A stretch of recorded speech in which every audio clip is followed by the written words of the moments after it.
সকালে সমস্ত কাজ করার পর একটু রেডি হয়ে চলে গেলাম মন্দিরে, কারণ সোমবার 1 জুলাই আমার মেয়ের জন্মদিন ছিল।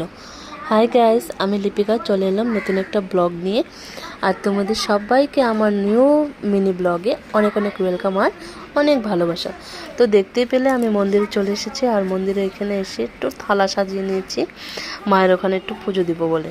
তো এই যে দেখো, আমাদের আগে একজন ঢুকেছে যাদের পুজো হচ্ছিল ওখানে। তো আমরা তারপর চলে গেছি পুজো টুজো করার পর, আবার এদিকে ভোলানাথের একটা মন্দির আছে, সেখানেও আবার চলে গেলাম। আর দাদা ভাই দেখলো যে চাটিটা নিভে আছে বলে একটু জ্বালিয়ে দিল। তো ওখানে পুজো টুজো করার পর চলে গেলাম আবার বাড়িতে। তো আমাদের এই মিনি ব্লগটা তোমাদের কেমন লাগলো অবশ্যই কমেন্ট করে জানাবে। আর অনেক বড় ভিডিও আসছে, আর আমাদের ভিডিও দেখতে হলে আমার চ্যানেলটাকে ফলো করতে হবে, তবে ভিডিও দেখতে পারবে। আর ভিডিও কেমন লাগলো অবশ্যই কমেন্ট করে জানাবে, আর লাইক কিন্তু অবশ্যই করবে। টাটা।